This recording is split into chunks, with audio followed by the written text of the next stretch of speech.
And we'll let you say a real getting better.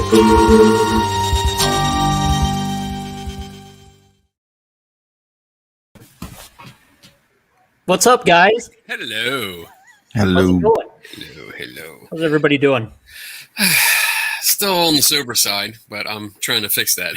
Still on the sober side. That's no fun.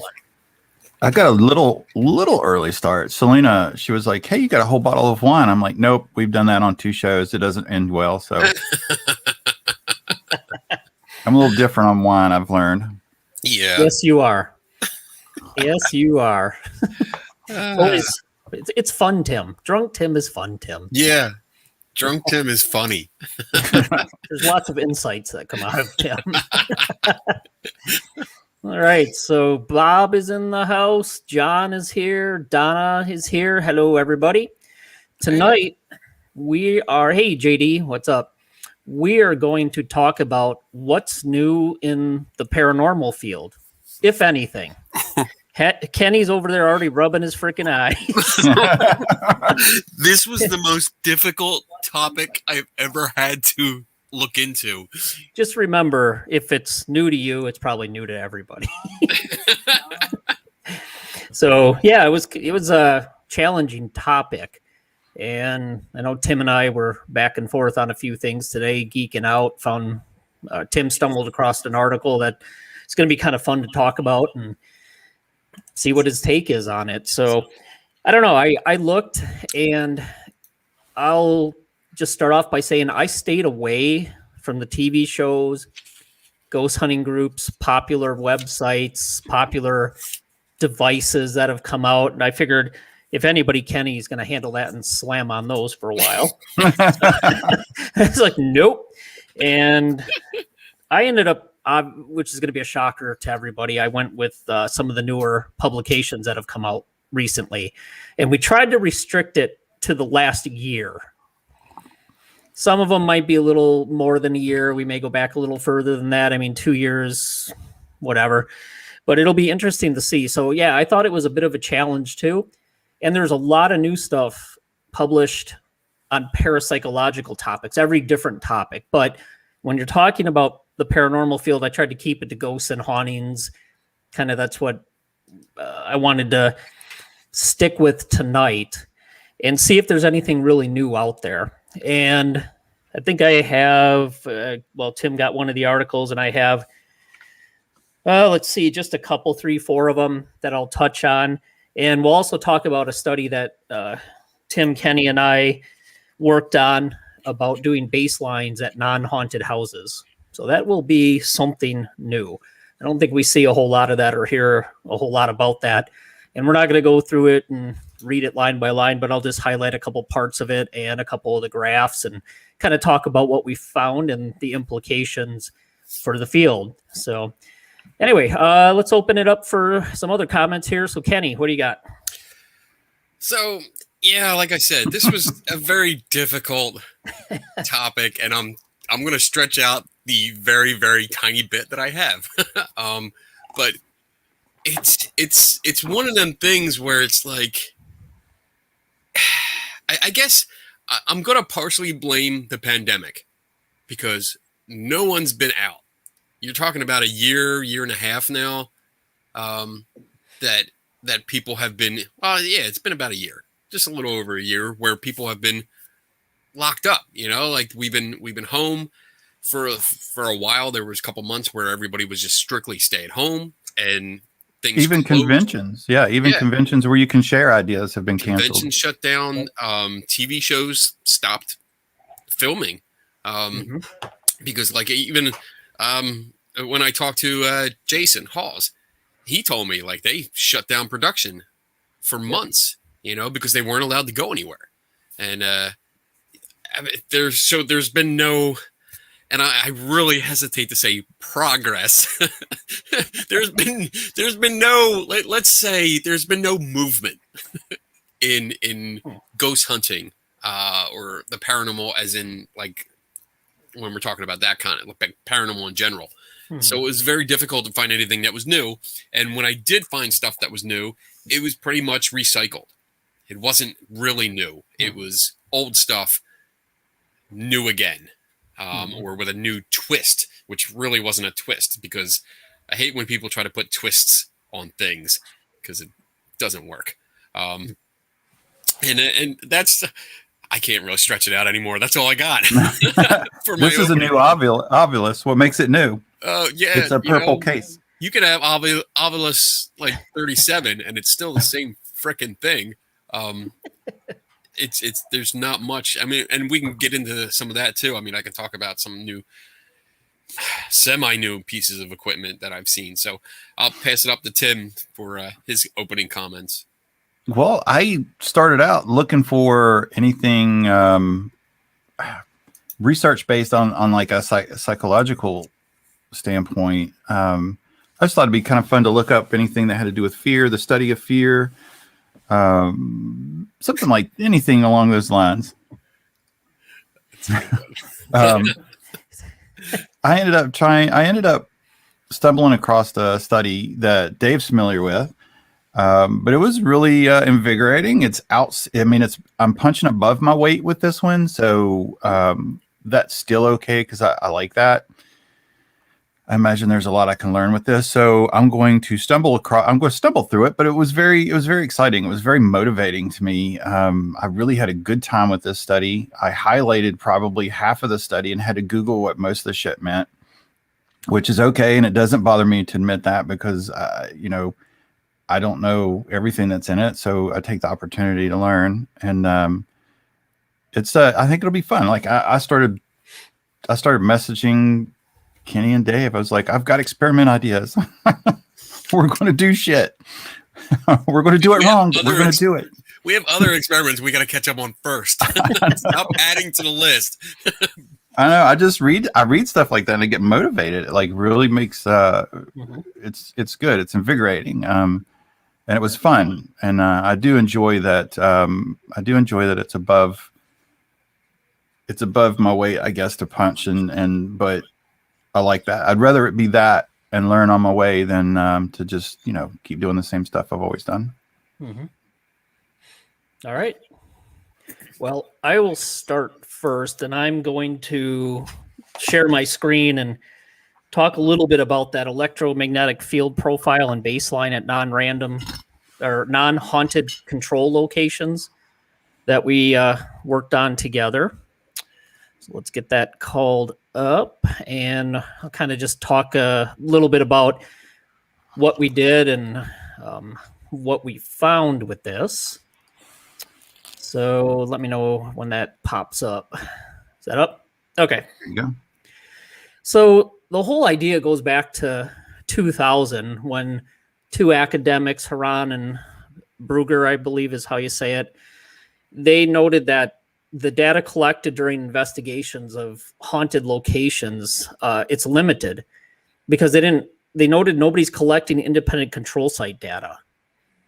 So one of their suggestions way back in 2000 was to start doing that at control sites, haunted, non-haunted, within haunted control sites. And it's kind of funny, Tim, I referenced the paper you're going to talk about later in the first paragraph of this paper. And it says, really, despite the call to action, there's been little to no data collected at randomly selected control sites.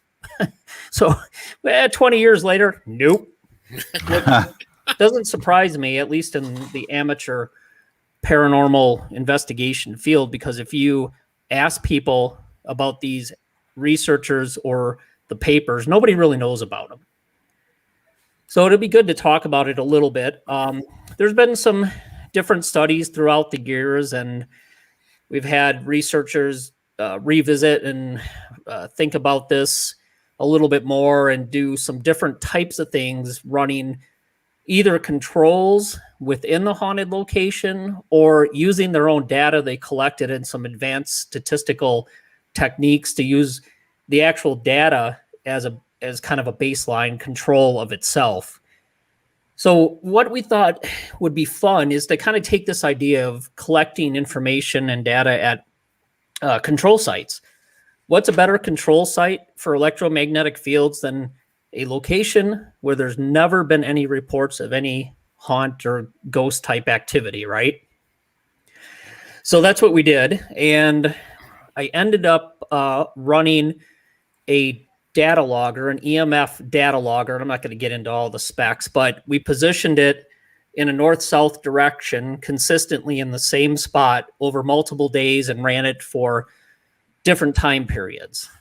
So we ran it on January 2nd, 2020 in the morning, in the afternoon, or in the evening, and then January 3rd in the morning and in the afternoon.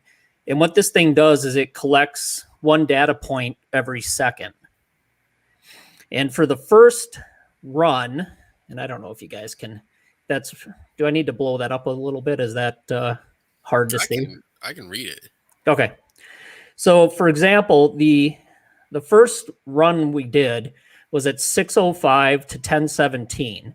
We collected 15,093 points of data on the X, Y, Z axes, and then it sums them. Dude, I just gotta jump in and say that's probably 14,999 times better than any other ghost hunting team out there. So I just wanted to put it in because that's amazing. You're cracking your faces, Red. You're cracking me up. Don't do it. Don't. That number off and it just cracked me up like, holy shit. And the best part is that was only one run.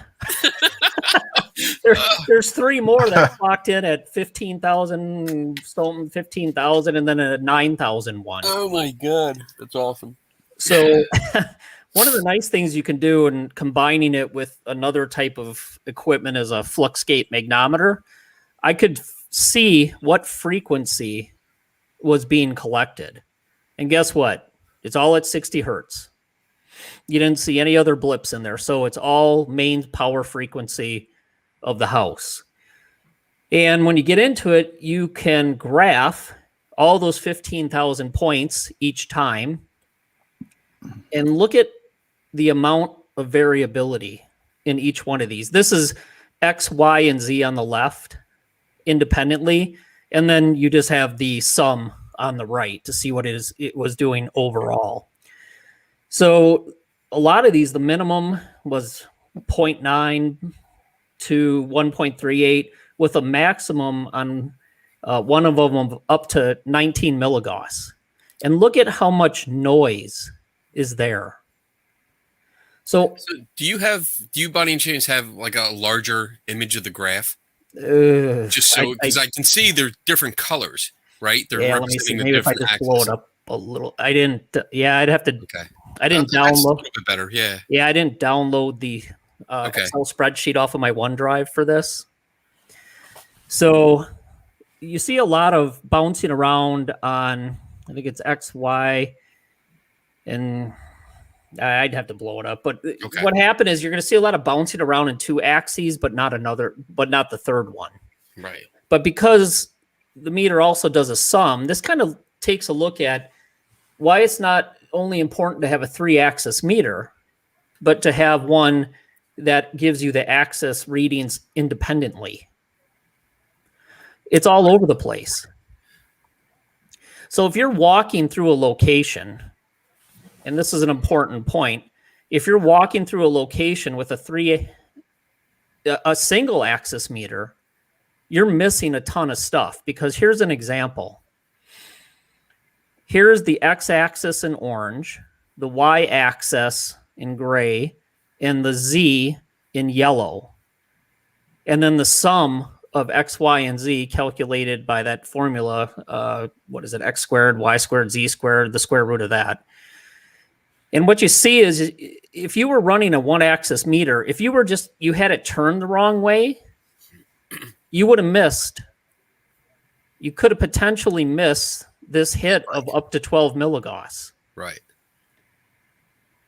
So having all 3 axes, having it stationary and collecting data over a long period of time in a location that is not known to be haunted. Look at how much variability is in here.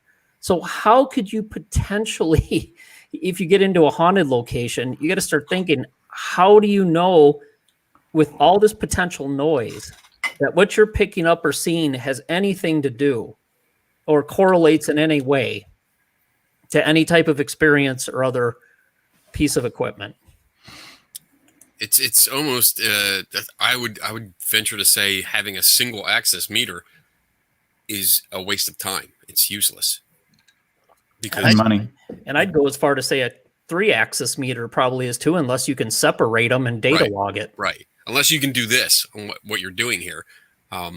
It's a waste of time. Going in with a K2 meter is just a waste of time because you have first, it doesn't log anything. It doesn't give you a readout. It just gives you lights and an average. I mean, it doesn't even give you an actual reading. So your K2 meter is completely useless. Right. Completely for this. And it's just a waste of time. You know, when you see it on TV, on the TV shows, if you watch people using it, if you see videos, if you see ghost hunters using it during their paid events where they're teaching you how to ghost hunt and they're using a K2 meter. Mm-hmm. Sorry, but they don't know what the fuck they're doing. You know, that's what it comes down to. Yep. That was bluntly. That was being nice. So, yeah, and that's a good question from Carol. This is actually the first time anybody's seen this outside the 3 of us. So we'll put it up, Tim. I think I'll send it to you if you can post it on our 3 Tortured Souls website, and then I can also share a PDF of it on our Facebook page. Let's go through a couple other things on it real quick, and then I'll wrap up and turn it over to go the other way, Tim. Good. We just go through and kind of describe, how it shows that there's a lot of variability in a non-haunted location. And then it even shows that between the runs in the non-haunted location, they were statistically different when you do the analysis. So it's like, okay, well, either I'm data logging in the portal to hell at my house, or there's many ghosts everywhere, or there's just that much noise, which I'm sure there is. There's a refrigerator a couple feet away. You got the AC or the furnace kicking in. You got Wi-Fi running. You got TVs going on and off. You got microwaves going on and off, cell phones going on and off. So it's not surprising there's just so much noise in there. Right. This makes me think about all the times I've been in someone's house or some fucking place in the kitchen, talking shit, going, "Give me a sign." Holy shit. Did you see that shit? This shit's real, Jack. We got it. You sure it wasn't the refrigerator coolant kicking on? No, bitch. This is real. Damn. I don't know. It's how you feeling, Tim? Actually, it's the most swearing I've heard him say within cracks me one up. sentence.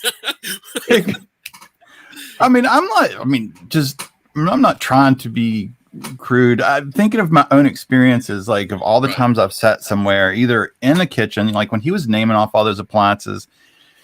I can't remember how many times I've been, in someone's house or someplace just full of all the interference like that, and just been so convinced. And it's okay. Like I've turned the corner. I'm pretty sure it doesn't. It's just funny. It's funny. I wish I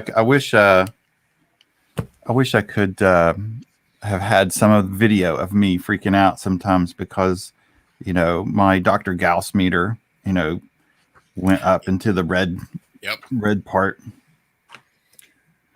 Okay, so quick question. This may sound silly, but how was it determined this place wasn't haunted? Maybe it was, but not known. Well, two things. One is my house, and we've been here for a couple years now. Nothing's ever happened, no reports. And second, nothing, even if you're questioning that, there was nothing that happened during any of those sessions that would potentially possibly be interpreted as anomalous or paranormal. This is a good question, though. Yeah. It is a good question. I mean, I think this is one of those questions where you can't really say for sure at all, because it's almost like saying, well, how do you know it's not a magical fortress? You know, how do you know it's not visited by angels or part of hell, has a doorway to hell? Right. We don't know because it's an unknown. And I mean, this is just something that, based on your experiences, there's nothing that you know of that would indicate or give an indication that it was haunted. Quote But that we talk about that a little bit more in the paper. Then how would you, if it wasn't haunted, or making sure, and if you did this in a haunted location, how would you do the control and how would you tell? Well, the argument I start getting at, and we talk about a little bit in the paper, is correlating other equipment or other experiences to that you think might be anomalous. And there's ways to do that. And we're not going to talk about how to do that. That would be a whole nother show on how to do binomial probability sampling and using baseline data within your own data set. But there's ways to do it. And the paper Tim's going to talk about, and I references other papers where they just started doing that. And I have one on my list where they did that at a supposedly haunted locations where there was some object movement that they correlated some EMF stuff to. So anyway, but yeah, I thought it's new for us because we finished it up not too long ago, and we'll put it on the Facebook page and the website for Three Tortured Souls. I don't know if we're going to publish it in a journal, maybe. I got to be honest with you, between work and something else, I'm trying to get published in a journal with somebody else. I don't want to put him on the back burner because we got to get that paper finished. And publishing in paper, while this looks really fancy and scientific, it would take a lot more work. And right at the moment, I just don't have the time and ability to do that. But we'll put it up and everybody can read it, critique it. And hey, maybe if you critique it enough, we find some stuff that's wrong with it, we'll make it better, and then we'll try to publish it. So there you go. All right, that's it. So baselines, non-haunted places, that's got to be a new concept for a lot of people because I've never really seen it much outside of those two authors asking for it and the thing we just did. Right. Well, I'm going to, do you think it'd be okay to post the link to that paper in our chat? Yeah. It's the paper you're going to talk about. It's free. Everybody can go get this one for free. And I would really recommend people just actually like going and just looking at it. It's pretty cool. So, all right, let me get my notes up here. This is a paper. This is why Tim didn't drink wine tonight. He wants to talk about this paper. He wants to be able to read it. I hope that I can at least serve as an ambassador of going to make a not great. Lucky for you, I have my highlighted version of it that I've read. But at least being able to find a paper, look at a paper, do your best to read a paper, ask other people about what stuff in that paper means. I'm just going to say, like, reading published papers like this is not easy. It doesn't flow very well. You have to, like, you end up finding the spots and the things that you like, and you read it a couple times, and then you look at you click on the cited sources, and you see what was done. And in all actuality, I think I was just telling Dave, I think this has 256 cited sources. That's 256 other places you can go and, like, look at what they did. I mean, it's really good. I started to go, I clicked on several and started going down a rabbit hole, and I was like, I can't do that. I'll end up somewhere else, and I'll probably be still down that hole right now. So this is the best I got. I just kind of want to just put it out there. So the title of this is Things That Go Bump in the Literature, an environmental appraisal of haunted houses. So I don't want to mess his name up again. His name up. You can't. You didn't even get to his name. I gotta stop drinking before the show. That's Horon and Lang. close enough. Okay. We'll go with In that. 2001. Okay, so this was the paper he was talking about. Basically, I'm just going to do this really easily. So basically, it's just they looked at things that they noticed that needed to change, and a lot of it was what he was talking about. They laid out things that they would like to see change. What they wanted: more research, more baselines, more moving to non-haunted locations, shit, and doing baselines there. So 20 years passed. This paper comes back and it looks up to see how many papers they could find and that have been published on this, and they ended up with 66. So this is based on what they got out of 66 papers on environmental factors of a haunt type experience. So that gives you kind of like a little bit of where I'm going with this. So they look at them, they find that in reality, no one really did a whole lot of what they recommended. Shocker. Yeah. But they go over and they go over the importance again of doing this, and they highlight, let me find there's 6 major components when you're looking at environmental factors. And they talked a little bit about them, and this is where I started getting really excited. And so that's like embedded. One of them was embedded cues in the environment. Another, lighting levels, air quality, temperature, infrasound. I know that's a big one. And EMFs, which also included geomagnetic fields as well. So even in those 6 that they talk about in this paper, they cite, and you can go to other studies in each one of those sections. Again, just more information. Really good. Some of the things I came out with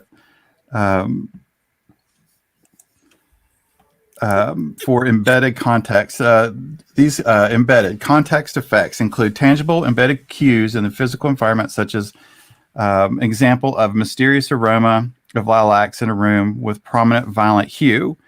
And I think what they were looking at there, correct me if I'm wrong, Dave, but this is like the type of phenomena. Because you're in a violet hue, you would smell lilacs, because the hue of the color could possibly give you that sensation, such as hearing waltzing music in an empty ballroom.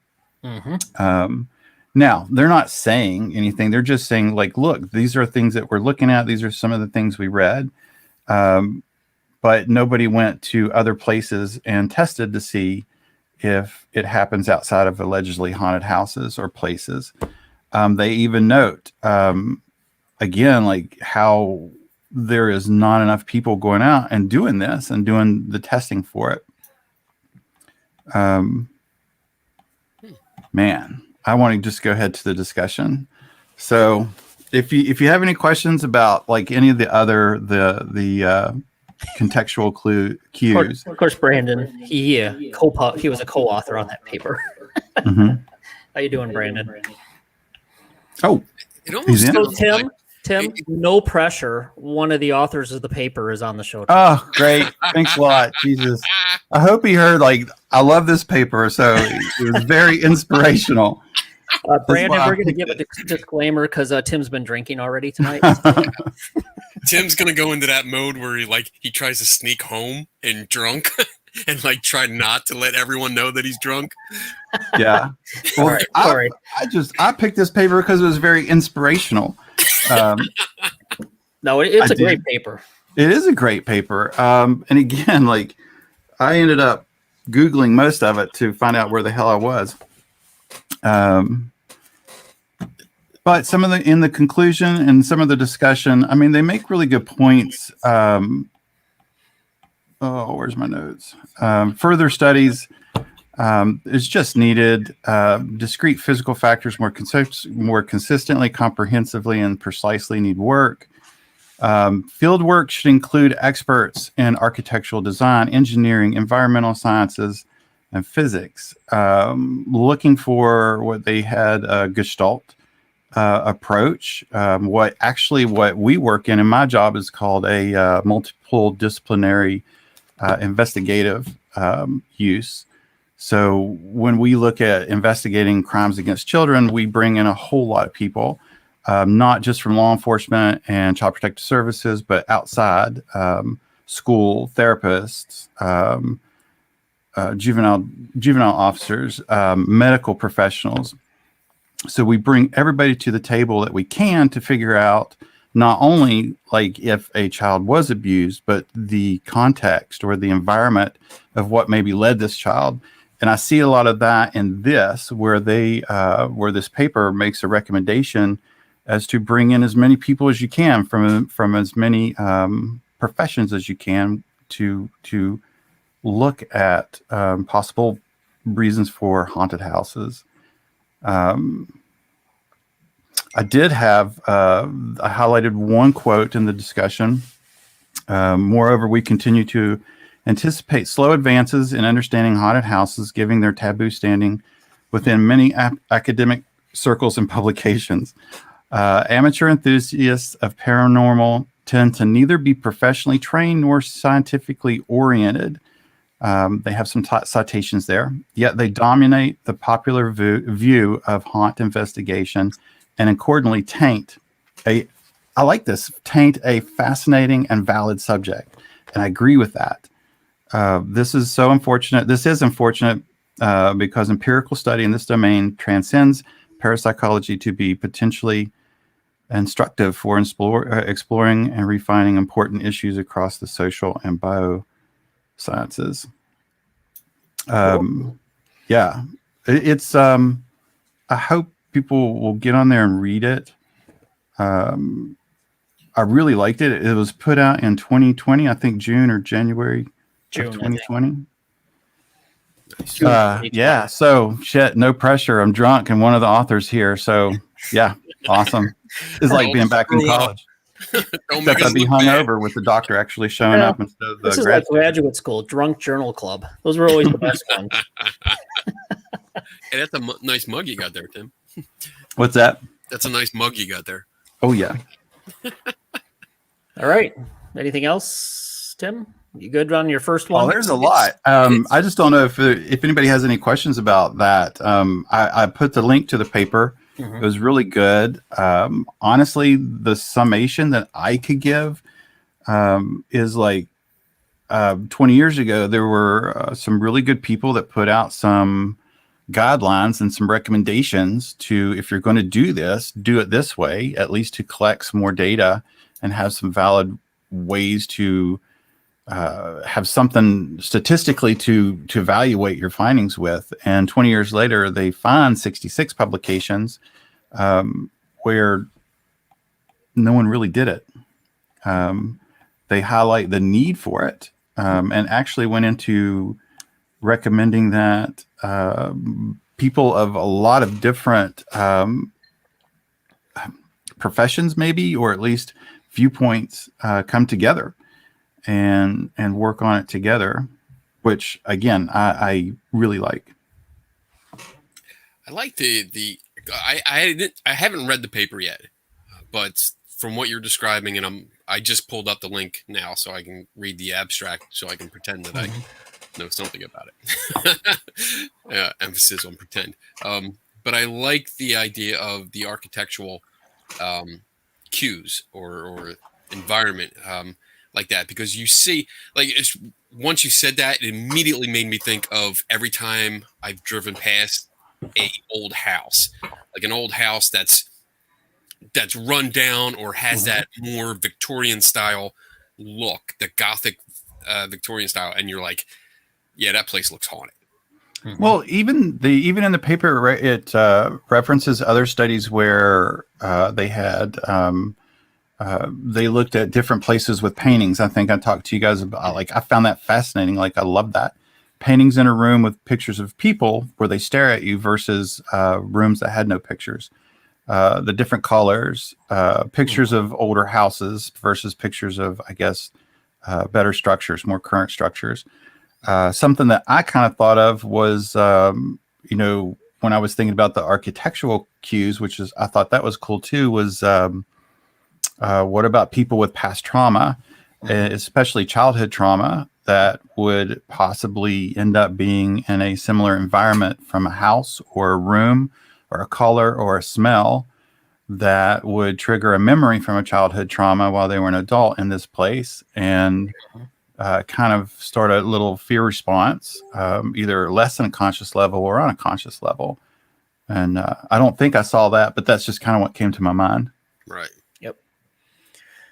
Okay, before we go to Kenny, John Kennedy, a great point I picked up is how anxiety from COVID lockdown can reinforce the pre-held beliefs in ghosts. Yeah, and I've seen a couple of news articles on that people had supposedly been reporting more ghostly paranormal experiences during the COVID lockdown. So interesting. And yes, Laura Lee, it is creepy when the eyes follow you. Yes. And I think that's part of it. That's part of what you're talking about, Tim. I mean, it's you get into a room where you have these portraits, even if they're painted or if they're charcoal or, they're not actually photographs. The way that they're drawn, the way that they're laid out, they look at you. No matter where you are in the room, they're looking at you. There's a word for that. Freaked out. It's I forget the term that's used, but it just looks at you and you get that feeling. Once you notice it, you have that continual feeling that you're being watched. And it's reinforced whenever you look over your shoulder, you see the image and it's still looking at you. And I can see how that can freak you out, especially when you're already under the idea that the place is haunted. And especially, I could really see this going bad for the ghost hunter if they already have this link between the haunting and they have a name attached to it, and that name happens to be what that portrait is. Yes. Oh, Eleanor that died in 1802 haunts this house, and that portrait is of Eleanor. So that's the one haunting this place, and we got to watch. And I can see how that could freak somebody out. In the infrastructure part, they reference another study where someone, and correct me if I'm wrong, if you've read the study, but Dave, I'm sorry. It seems like I recall that they actually built a room with, it was just white walls, and had participants, they told them you may or you may not be hit with infrasound or EMFs or both or neither. Yeah, I think and they left them in there. That did that. Mm-hmm. And so they tried to remove as many cues as possible and just had a room that was white. Mm-hmm. Yeah, that's an older paper, but it's another good one to read. And I remember one time we presented that to a group of people, and the question from the group was, well, why would a ghost want to come in and haunt that room they built? And I'm like, oh, you've entirely missed the point of this. Boom. So, Kim, you mentioned the Gestalt influences. That was part of the paper. And I won't go through it, but Brian Lath and James Haran, they did with Brandon. He was the second author on this paper that was in the Journal of the Society for Psychical Research in April 2020. Environmental Gestalt influences pertinent to studies of haunted houses. So that is an article in and of itself that explores that entire topic, which is another good one. And Brandon was second author on that one. So if you're interested in that kind of stuff, I would definitely recommend reading the one Tim had as a general review and then looking up some of the references, then of course diving into the environmental Gestalt influences. That's a pretty interesting topic in itself, and I think there's a lot of good stuff there people could pick up on and learn from. Cool.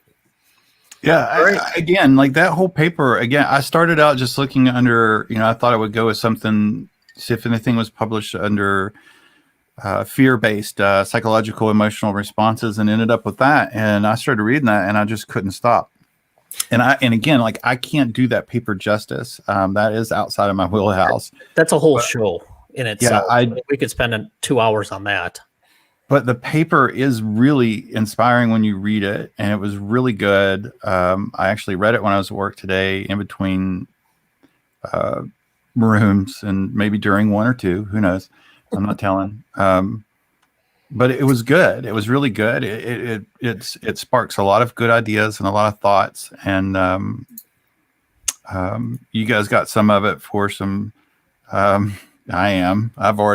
about out already, so you could tell I'm feeling good. All right. Yeah, it was really good. I enjoyed it, and I would recommend it. Just to read. And like I said, they're not easy to read. They're just not. So take your time, read it. Also, the play, I love that. I mean, that was right off the bat, was the oldest. They referenced what they believed was the oldest haunted house story from older than 2000. I forget if it was Rome or Greece, but it was really good. That started it. And so when I started that reading about that, I was hooked on the paper. Yeah. Brandon says, place memory is a Gestalt influence we discuss. Every place or location you walk in impacts everyone differently. That's a good point. Yep. Yeah. I know we went to, speaking of contextual cues and Gestalt influences, I've seen people react differently in different locations. Some people get a bad creepy vibe. I get more of a cool, it's a neat old historical piece. And then to the contextual cues, I've seen that at Lemp Mansion. I believe there's a room that's rose colored, and people report smelling either roses or rose perfume.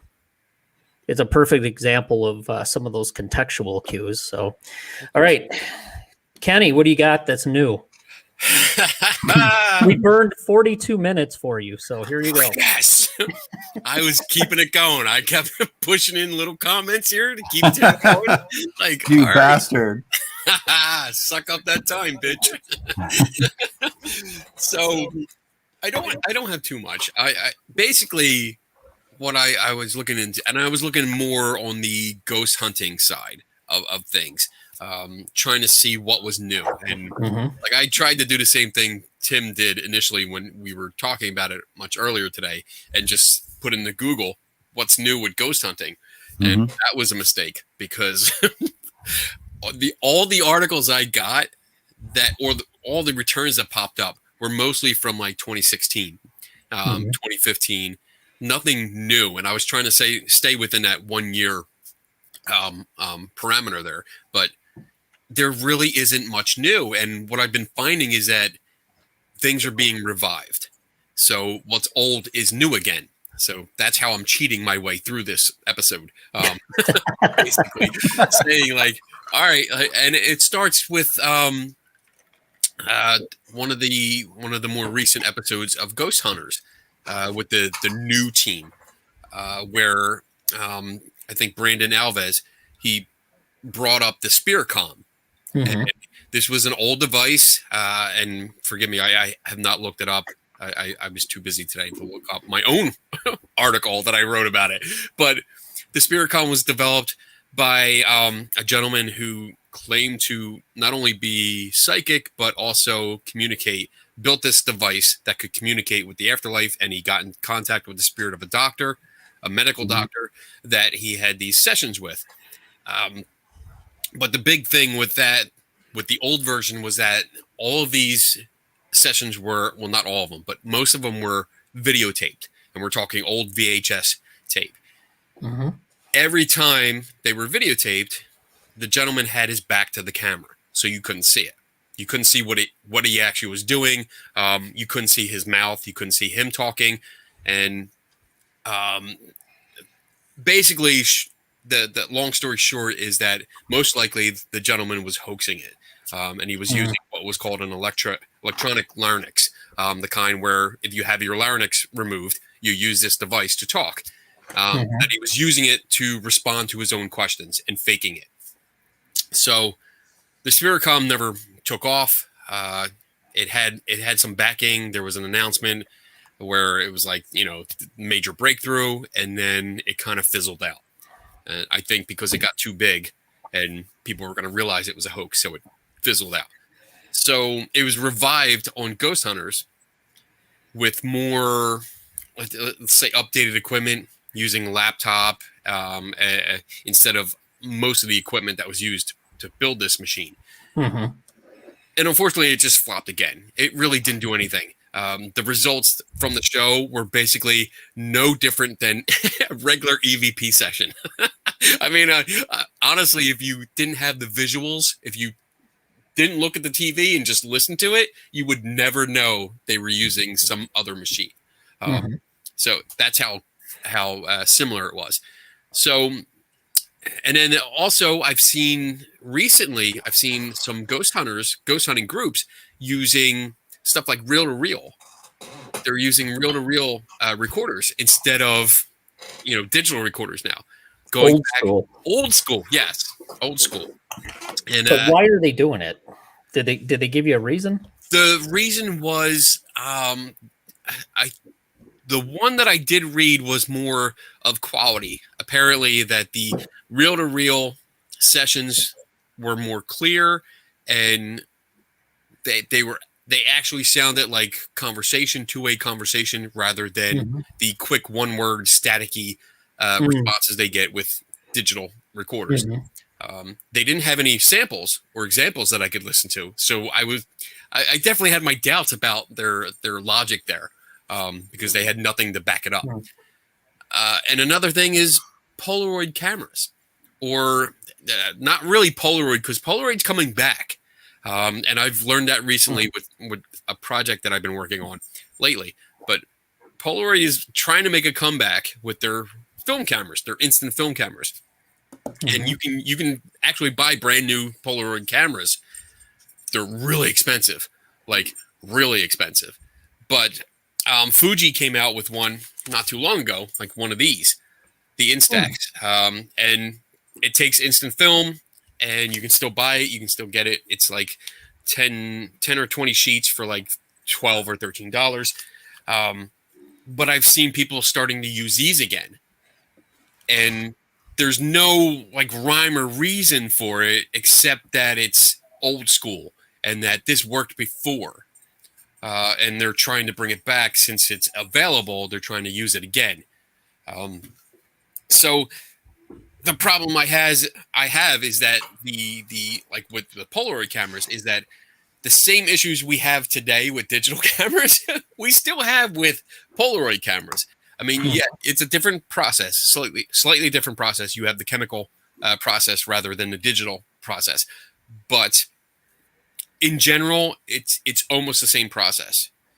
And we can break down the chemical process if you want, but it's not really different. The way light reflects off of objects and comes back into the lens and is processed, that part is still the same. It still works the same way. It's just how the film is developed versus a digital sensor processing the light signal. So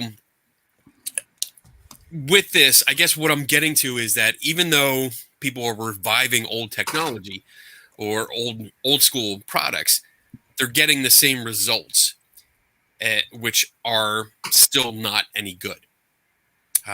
They're still doing the same mistakes. They're still, like with Spiritcom, they're trying to use it, but they're doing the same thing where they're asking questions and they're mistaking either static or, in some cases, I would venture to say, speaking for the ghost. That's a nice way of saying they're hoaxing it. With photography, it's the same mistakes. Bad lighting, long exposures, because you can still, even though this is instant camera, you can still do long exposures with these. And it's not really hard to figure out how to do it. Yeah, that's right, John. I wear my booty bag with pride. It's booty bag. And then, reel to reel, I mean, it's even if you use reel to reel or cassette tapes, because I've seen those. I still have a cassette tape player. I still have cassette recorders. Even if you're using them, I'm still seeing the same mistakes. Sometimes people aren't using external microphones, so now you have to deal with the internal gear noise.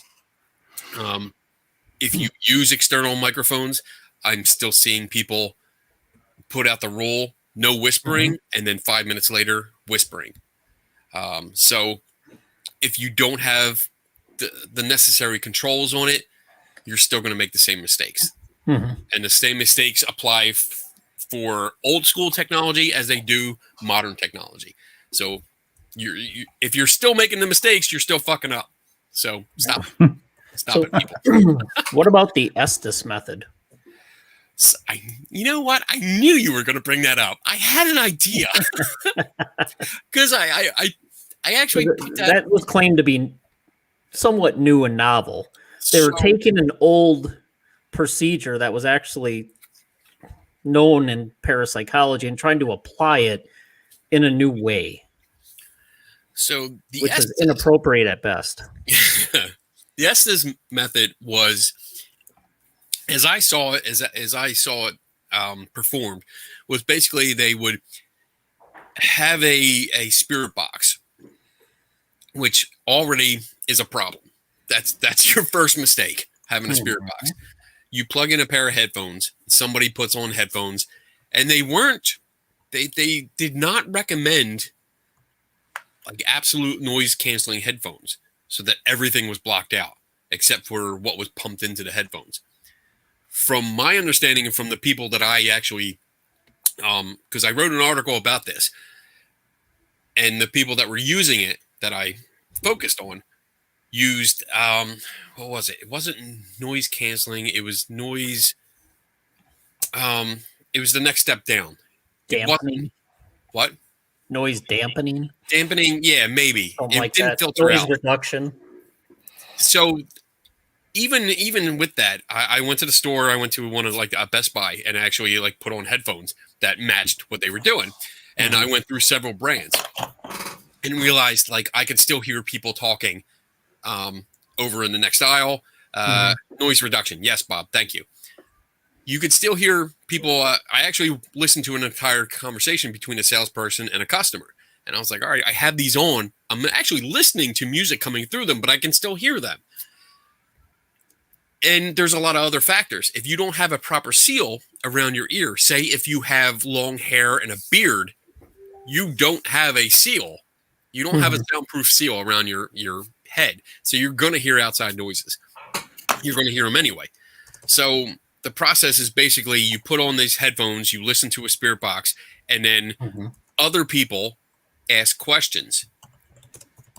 And the person wearing the headphones just spits out whatever they hear. And then they mesh it together later to see what matches. And then there's one big flaw I have with that, and I think, Dave, you'll appreciate this, is that they don't note the misses. They only note the hits. They only record the hits. They only make note of the hits and highlight the hits. They don't take note of the misses. And they also, like I said, the guy wearing the headphones can hear the questions.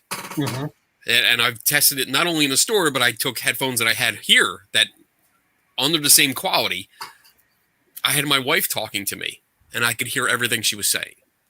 So even if she was talking in a normal tone, even going a little bit lower and saying, hey, what's your name? I was like, Kenny. I know what you're asking me. I can hear you. So I don't think that method has any validity whatsoever. And I think it's extremely flawed on so many levels. Because you're cherry picking the hits. You're not looking for, you really don't have any controls on it. There are no controls. It's just like, hey, we're going to ask some questions and we'll see what happens. And if we get a hit, and we're going to build off of that. So I think this new method is a complete waste of time. I mean, honestly. And I think it makes you look silly if you're using it. So, Mhm. if anyone's using it, and you're offended by it, it's your own damn fault. It's not my fault. It's your fault. So don't stop it. Just stop using it. So that's what I have to say about that. All I right. got something to add.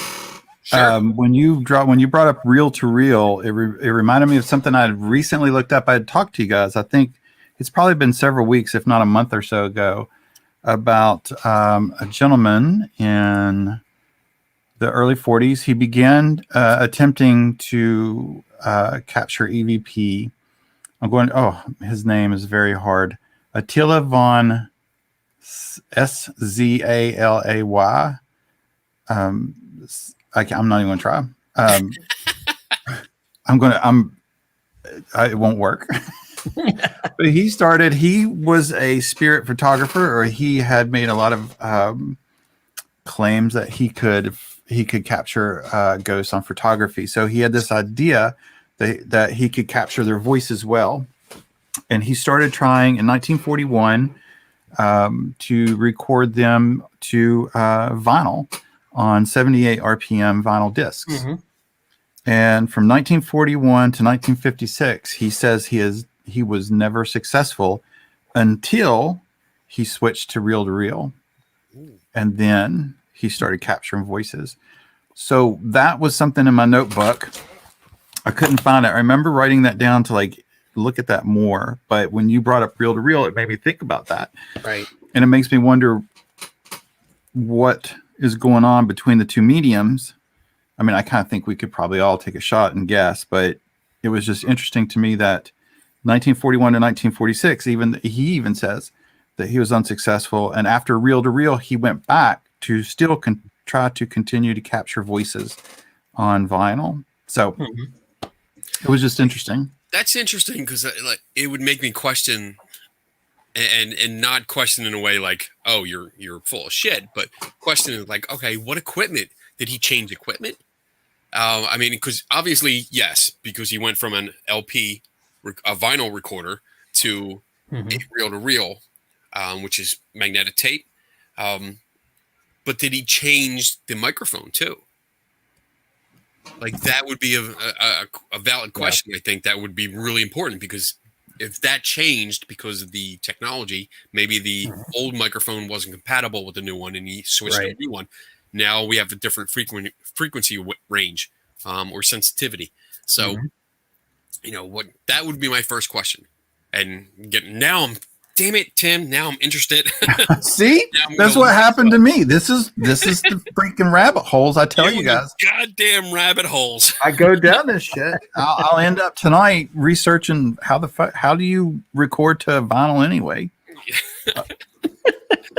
The only experience I have is watching your brother. Vinyl's coming back. Now is the time. Bring it into the ghost hunting arena. We could go older school and actually record on wax cylinders. Then the ghost distorts them by heating them up, right? Or cooling them down, so you hear different sounds, I assume. Oh, wouldn't that work with vinyl too? Sure.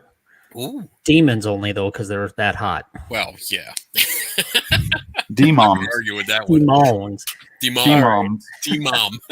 Oh my god. So do you have does anybody have anything else they want to talk about? Should we take a break or should we just I got one more thing, or did you have more? I have one more thing we can touch on. Why don't we just kind of drive through this and I'll mention one thing real quick and another one a little bit more, a couple minutes, and then we'll wrap it up. Okay. Go, Kenny. Oh, okay. Sorry. I was like, whoa, shit. All right. It's my turn. So this is are you down with?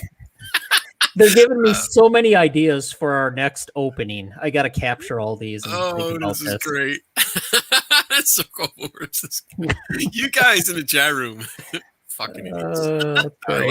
I love it. This is great. I've been following that conversation. It's funny. So what I want to touch on is, and I think, Dave, you're going to especially like this one, is that stop using the title of parapsychologist. Well, that is new. That's a good catch. Yes. I have seen this over the last year, I've seen this personally. I've seen more ghost hunters use the title of parapsychologist, where they just believe that. Honestly, I don't know why, because I do try to ask some of them, and I get few responses. One guy just considered himself to be an expert in the field, and that he was doing these experiments, which after going with you guys, we did find ourselves saying that these experiments were shit, because they were. There were no controls. Brian Kano. So this gentleman called himself a parapsychologist because he went online. He did a very quick course where it was not accredited. It was not a legitimate institution. It was just, hey, a couple hours online, boom, I get a diploma, and I am a parapsychologist. I can say that there was one gentleman that did promote himself as a parapsychologist. He was a ghost hunter. He promote. Oh my God, I'm getting like Tim. Woo! I'm getting Welcome. Tim drunk. He promoted himself as a parapsychologist, even though he wasn't. And when I questioned him on his credentials, on his background, he immediately said, "Yes, you are correct. I'm not. I was kind of using it because I've read a couple books and I thought I was, and I realized I'm not." And he turned around and changed things. Like, he had a banner that had a picture of himself on it with parapsychologist on it. And he actually showed me he was getting rid of that. He got a new one, just said ghost hunter. Like, you can promote yourself, if you want to, but at least do it honestly. And it was nice to see that he realized that he was not what he was saying he was, and he changed his attitude. But for the most part, I do see ghost hunters kind of adopt that term, parapsychologist, because they're like, oh, we do, experiments, and we do this and we do that, and we know enough of the field. The number one excuse that I think I come up with, or that I get, is that I read a parapsychology book, and therefore I'm a parapsychologist. Like, damn, I got about 3 degrees then. I know, dude. I've read biology books. I've read medical books. I've read chemistry books. I've read physics. I've tried to read physics books. I have actually read them, but I just have no understanding of it at all. But I mean, shit. If all it takes to get a title is to read a book, then I have a dozen or so titles. I can do everything from photography to breaking the barrier of light speed. I can do it all, no problem. I read a book. So that was my pet peeve. Really, every time parapsychology shows up, Well, the people that use the title without earning it, they are parasites. So there you go. I agree. You should not be using a title that you did not earn. Online diploma mills do not count.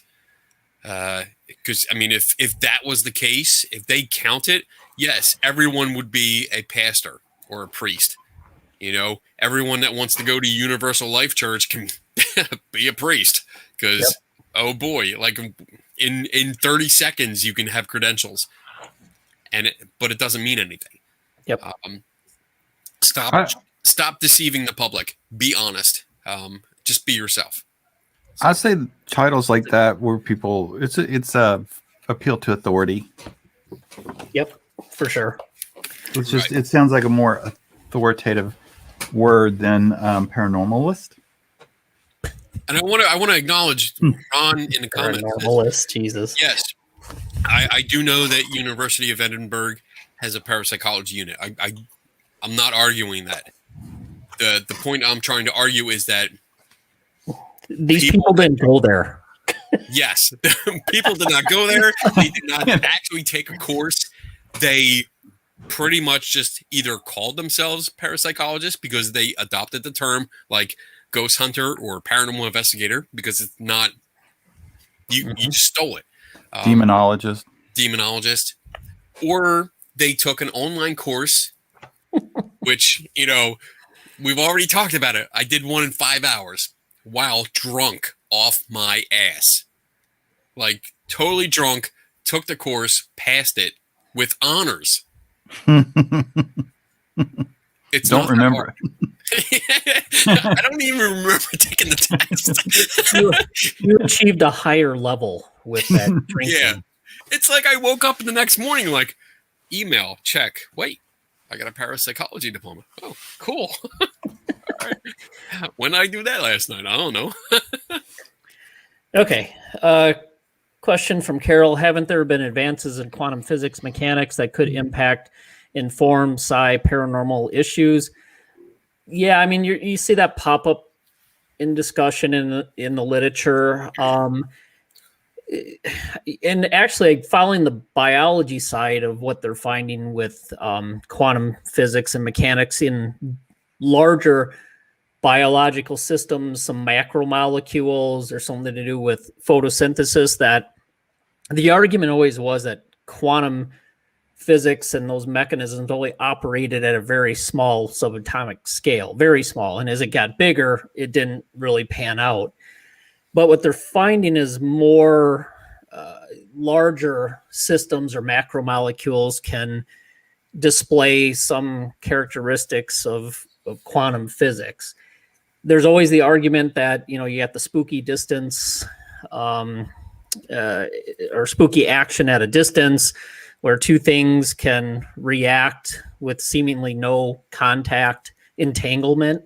And some people like to talk and hypothesize that might have something to do with parapsychology and how people could potentially, that could be a mechanism for psi, telepathy. But, a lot of that, there's a lot of theorizing, hypothesizing, but there's nothing proven yet. There was something new the last couple of years. Dean Radin, we all know the double slit experiment, where you pass photon laser through two slits and you see a wave pattern. But then if you observe it or collect the data, you see particles. So the wave function collapses, you see particles. He did an interesting spin on that, where he had people just think about it and it wasn't observed until afterwards. And that supposedly collapsed the wave pattern and made it like you were observing it just by thinking about it, consciously thinking about it. I think that some of that's been replicated. A little bit of it's been published, but it'll be interesting to kind of see how that pans out in the future. But that is something that gets talked about and hypothesized. Thanks, John. Nerd to me, man.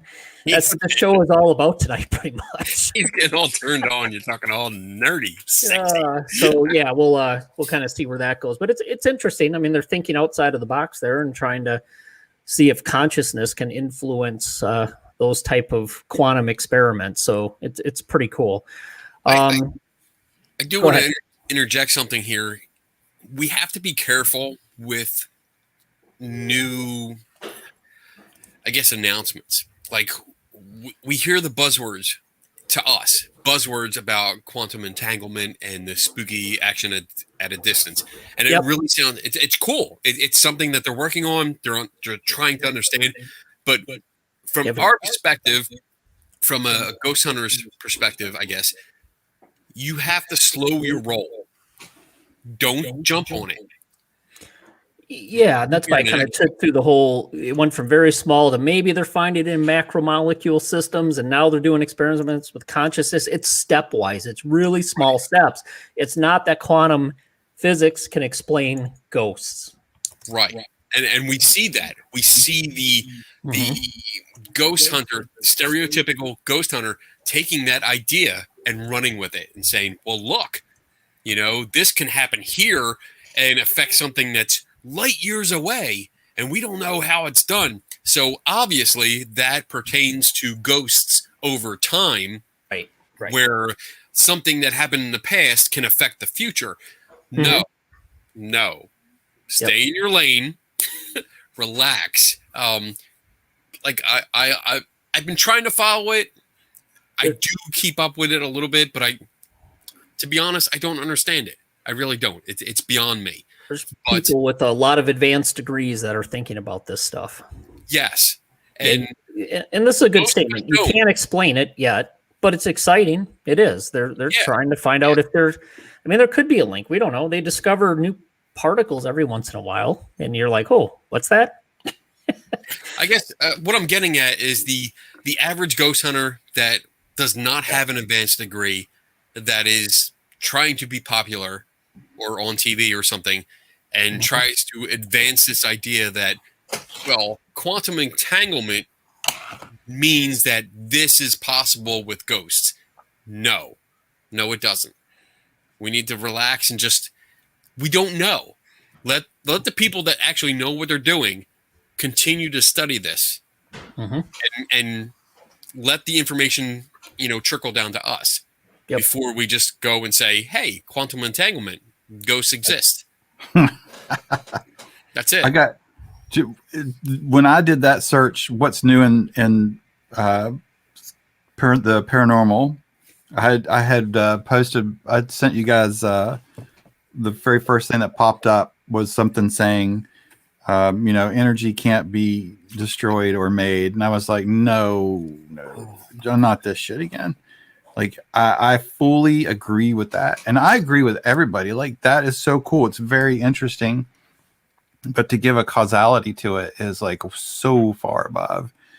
And I'll always come back to when, I jumped into I tried a course in quantum mechanics and got my ass kicked hard. Yeah, that's tough. And Man.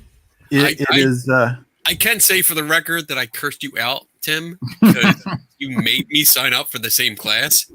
And I was like, I sat here reading that going, oh, fuck you, Tim. Fuck you, Tim. Nope. But nope. I did learn, like, even though I learned not much more than I already knew about quantum mechanics, what I did walk away from it was, before you start quoting and applying causality of quantum mechanics to something else, I think you should have a freaking quantum mechanic or a degree in that. Probably know something about it. Yeah, or at least maybe not necessarily. Yeah, you would want to have a degree or maybe have studied it for a long time, because that's huge and is extremely. It's fun. I had a great time. I loved it until I got to the freaking math. Then I was like, what the hell is this? Yeah. There's a whole language in math. Yep. And they speak math. And I was like, I can't do that. So, I struggle with English. Good point, John. Energy cannot be created or destroyed in a closed system. There's our first energy reference for the night. Thank you. Boom. But I think he probably used it appropriately, but we'll drink anyway. It cannot be created nor destroyed, but it can be converted to different forms. Changes. And we had a whole show on that. Yes.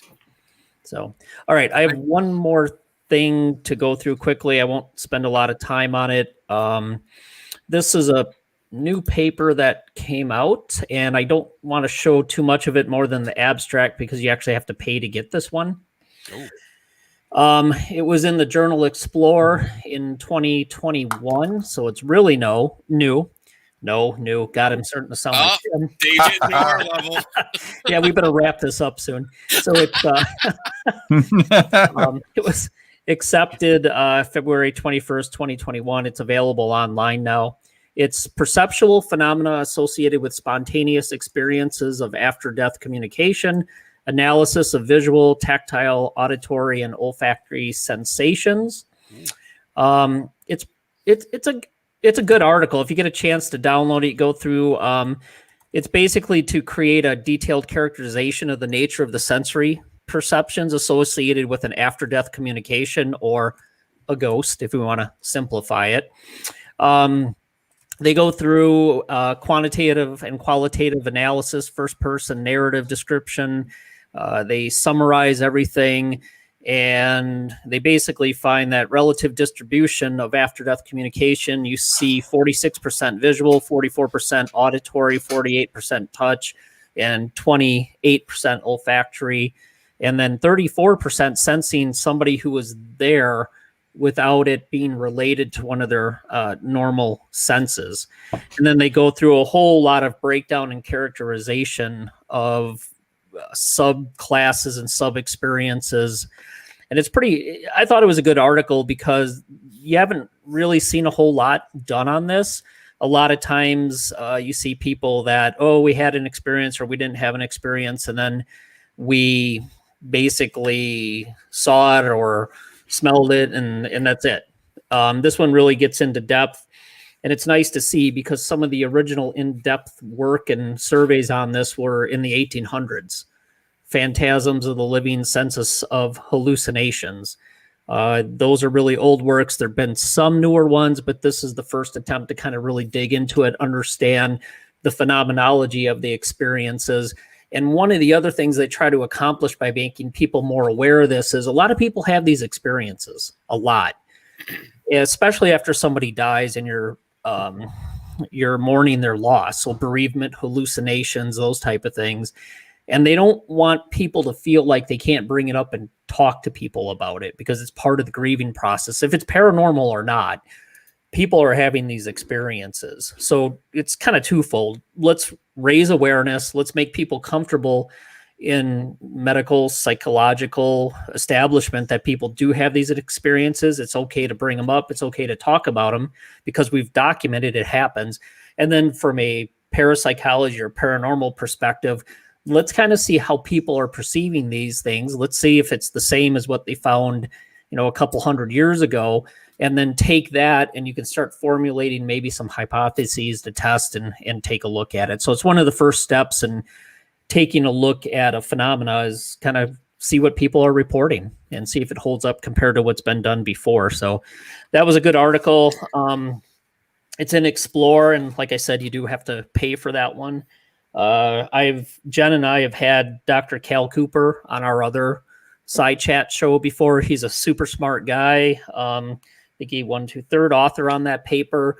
He knows a lot about this topic, and it was just great to see the paper published. I saw the study results come out earlier in a report format, but now they're actually publishing. This one came out, and then I think there's probably another one or two that I thought that they were going to be publishing. So this is related because it has to do with ghosts, sightings, experiences, what people have. So, when you go in and Google something and you want to learn about this, don't just type in ghost. Don't type in haunting.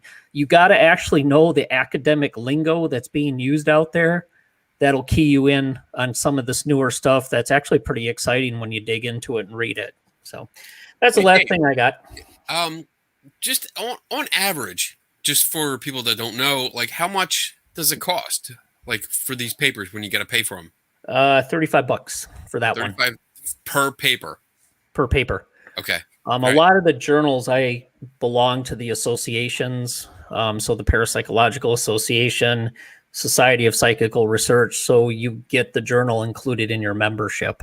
Yes. But we should talk about that sometime, not to cheat the journals out of money. You don't want to do that because they're not publishing as much anymore print. So they got to get the money somehow, right? To keep up with the staff and the facilities to do this stuff. The authors don't get money from these things. But there are ways sometimes to get a personal, like author's copy for yourself to review. And there's ways you can search and try to get those and request them from the authors. That would be something that would be kind of interesting to talk about. Where do you actually go where you don't have to pay a shit ton for these things? But I mean, I probably could have asked Cal for it, but I'm like, I don't want to bother him. It's too late there. Like, so I just it sounds more like it's a good idea that if you're into this kind of stuff, then join the society. Well, I could have got this article or bought a K2 meter. Guess what I decided to do? Yeah. And I think you made the good choice. I really do. Much better choice. Thank you.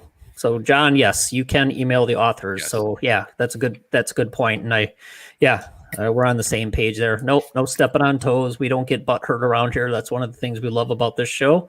Anybody can say pretty much anything, and we still walk away, and we're willing to have a drink with each other afterwards. So yeah, we can walk away without like a limp or a waddle. Yep. Don't need the preparation H afterwards. All right, that's. I think we're going to wrap it up. So, closing comments. Let's start with Kenny, Fuck. and just go into what you got coming up in the future right away too. So we don't have to go around again. All right. So We'll be back in 10 minutes. I think. Dave. Fuck. That's what I think. I guess the overall consensus of this show, I think there really is not much that is new. At least that's what I'm getting. There's a few things that are new, and it's mostly from published works, and that means you have to take the time and sometimes spend the money in order to get the new information. So do so. This is part of it. This is part of the research. If you call yourself a paranormal investigator and researcher, then this is part of it. You know, sometimes you have to spend the money. That's right, Dave. That's right, Bob. I think Tim and Dave, two number ones. there's one for each of you. Hey, let me point it in the right fingers direction. are flying. We better wrap this shit up. So right. yeah, sometimes you have to spend money, you know, and we do this a lot. I know Dave buys a lot of. Every time there is a paper, Dave has it. So I have no doubt that he spent a shit ton of money on papers. So I am. It's not like I take advantage of him. I'm very grateful when he sends me any kind of paper. So I mean, I don't know if I've said that, but thank you. You're welcome. I mean, it's very. I feel fortunate because he provides that information. Yeah, shut up, Tim. We're gonna have matching fanny packs soon. I'm gonna send you fuckers one, both of you, and you're gonna wear it. I'll wear it. I'll wear it. It's gonna hold my K2 meter. You're messing up my conclusion, fuckers. Sorry, go ahead. I lost my thought. I knew you broke his chain of thought. I was waiting for it. I hate you. I knew they was struggling. All right. Anyway, sorry about that. Go ahead. Please continue. All right. So do the work, spend the money. Instead of buying the next para-celebrity, shut up, Tim. Dave, both of you, shut up. Instead of buying the next book from the para-celebrity, spend that money on a academic paper. You know, read up on it. Learn what's really going out there, or that was really bad. Learn what's really being investigated, what's really being studied, and the results. And the real takeaway is that the conclusions of these papers are not finite. They're not like carved in stone. They're saying, hey, you know, this is what we concluded, but there's more study that needs to be done. Right. And it continues on. So that's what I love about this. And keep going with it. Don't take things at face value. Don't listen to people that promote the shit out of themselves and, you know, their credentials are shit. When it comes to ghost hunting specifically, there's nothing new.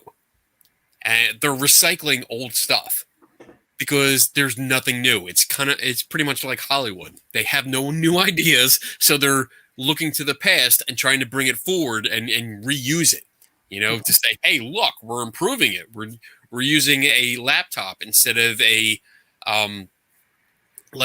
bank of transistors and tubes. You know, like we're using new technology. Same shit. All right, it does the same thing. It still doesn't work. But maybe it will one day. Mm-hmm. You just have to do the work. You have to research it and understand it. I'm going to end there with that thoughts, and I'm going to go into what I'm going to do in the future. So I'm so drunk. May 15th, I will be doing a presentation for the Western Canadian Reason Camp. That's a skeptic camp. It's a all-day kind of thing where a bunch of people are coming in to do presentations. It's a 20-minute lecture on photography. Basically, I'm going to take two photographs, one from 1900 the year 1900, and another one from a modern, like 2020, I think, and just break it down, Cool. tell you what I saw in it, how I figured out it was not real, what I look for, and stuff like that. And then there's going to be like 10 minutes of Q&A. June 3rd to 5th, I'll be in Gettysburg, Pennsylvania for phenomenology. And that's a conference, a paranormal conference. And hopefully, I am so hoping you guys will be there. If you need any help or anything like that, let me know, because I really want you guys to be there so we can do like a live show, because that would be so freaking awesome. That would be fun. That would be so cool. But I'll be there. I'll set up a skeptical help booth. So I'm part of the conference. I'm also, rumor has it, and I don't know if this is official yet, but you guys are going to love this. I am slated to a panel discussion with Jason Hawes. So me and Jason that will be good. What I hear, we're going to do a panel together. Cool. And that should be interesting. And then August 20th to 22nd, I'll be back in Gettysburg for the Gettysburg Battlefield Bash.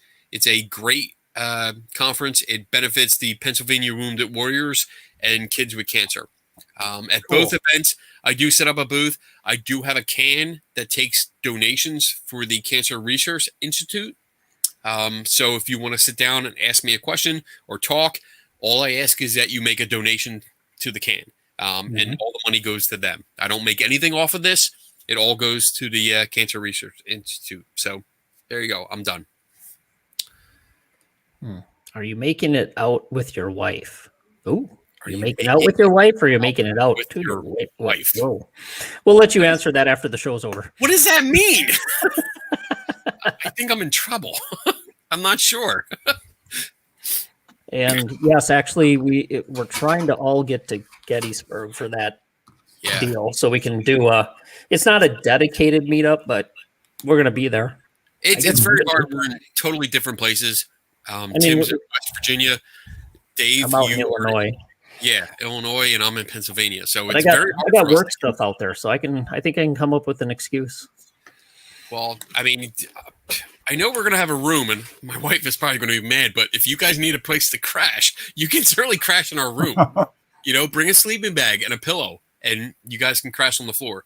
Cool. No big deal. So, I mean, anything I can do to help you guys get out here. That'd be fun. That'd be awesome. All right, Tim, what's up? I'll keep it short. I'll just say I would really recommend scrolling back up for that link and reading that paper. I liked it. I can't say enough. I'm going to take like 2 or 3 days off and go through all 256 of those citations. The few that I did, the few that I did click on, actually, the first one I clicked on went to a psychological interpretation of hauntings, haunted house. Almost got sucked down that one, but it was really good. It's a really good paper. Take your time, enjoy it. Reach out to somebody if you have something that isn't making sense to you. Reach out to somebody. Send us a message. Either way, it's really good. And the more you read, the better, the easier they are to get to read. But it was really inspirational. I really enjoyed that paper a whole lot. That's my takeaway from this. All right. What I have coming up is a possibility of going to phenomenology and sleeping in Kenny and Donna's room on the floor. I want to make that clear. John made a comment. I don't know if everybody took it the same way. That's not for everyone.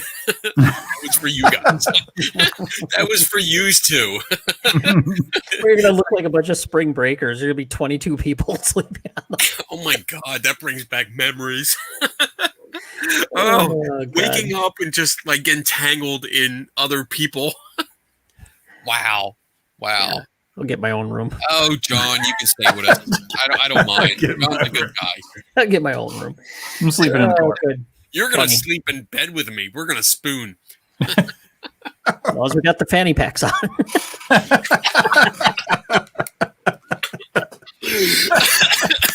All right. So, Brings yeah, a whole new meaning to fanny pack. Wow. yeah, we've been around this. Oh my God. What's Anyway, that in your pocket? that's not a K2 meter in my pocket. Okay, so yeah, I think keeping it within the last year was a challenge because if you go back 4 years, there's been actually a lot of publications and a lot of stuff going on the academic side.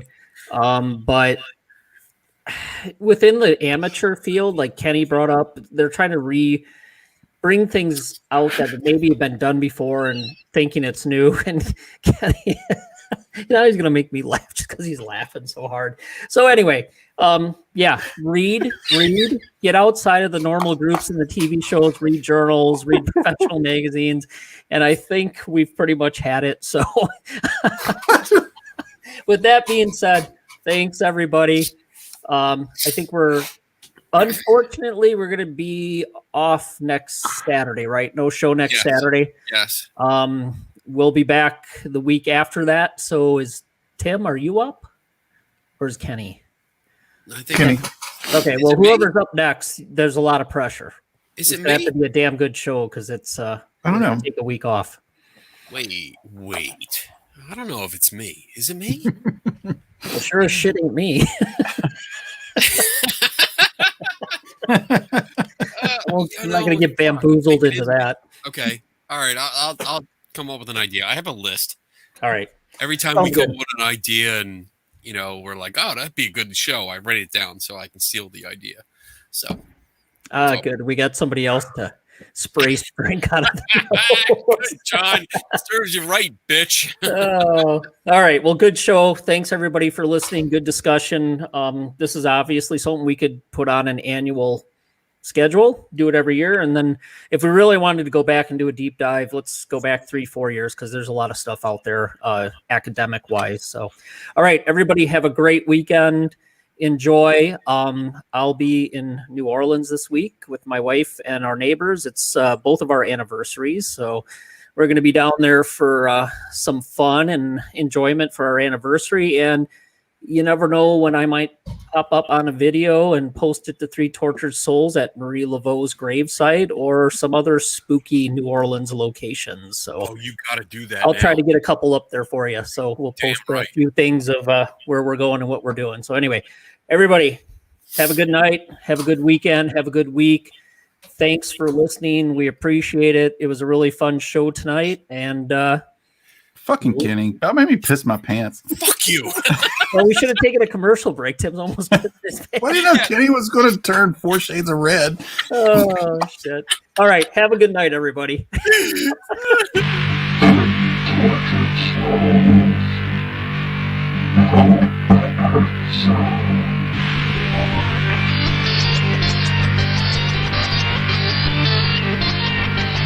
Thank you.